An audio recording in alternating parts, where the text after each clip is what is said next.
Hey everyone, welcome to Apno Ki Pathshala channel. This is first ever video I am making.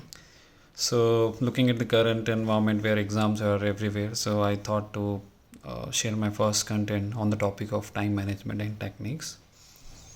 So I just want to give 5 tips to our students who are going to attend the exam.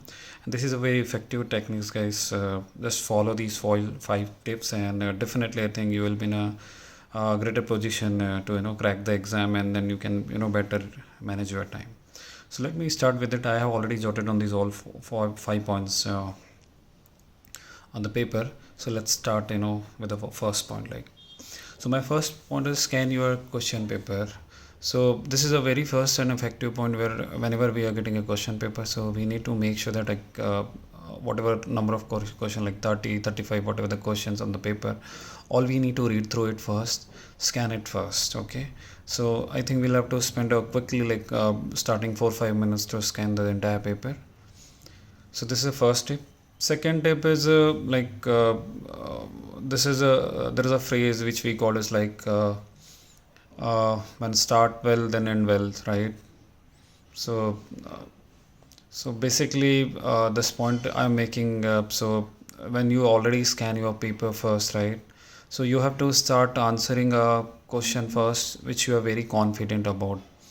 So coming to this point on, so let's assume like there are 5-6 sections as divided your question paper, and out of that you already scan it. So you have to start taking a first question which you are very confident about. So assume it like on section 5 or section E, you are very confident about a one question which is having a 5 numbers. So you can start with that.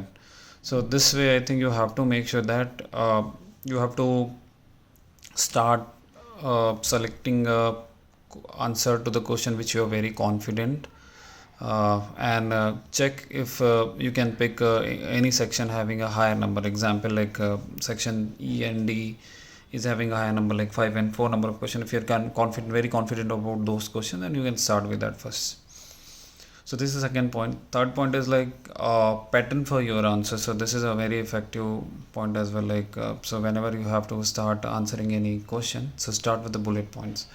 So assume it like any and then you are writing any essay. So in essay, like what are the topics you wanted to explain at the bottom, right? So those needs first, the highlighted point needs to be added first, because that make a make an impression to the checkers.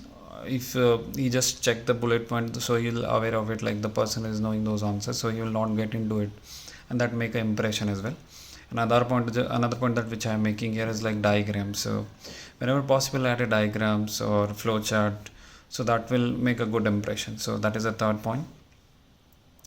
And fourth point is basically talking about like how you can give a list priority to the question you are not very clear on it, right? So you just need to make sure that whatever the question that you are very clear, just start attempting those first, irrespective of what number it is belongs to, right? So just make sure that you always give a list priority to the question which you are not aware of it, and just park it for some time so that you can attempt in the last once you already attempted all confident question, then you start attempting those one at the last. And my fifth tip is keep watching your time, right? Don't spend too much time on one question. So it sometimes happens, right? So we are solving any problem, and then I think we are taking too much time to explain it, right? So that also we need to manage. Like if you are giving AC, right? So AC is just for a 5 number or 10 number, right? So you have to define a time in such a way, right? You have to give a right content in that format and some time limit, so that you can complete that and you can move into the other problem, right? Or other question. So that is a very important, like you have to keep watching your time. Don't spend too much time on one question or just to explain a one question in very detail. So these are the 5 techniques, guys. If you follow it, definitely I think you can crack the exam, you can get a good marks. And if you like this content, definitely I would like to like this video and subscribe my channel. Thank you everyone.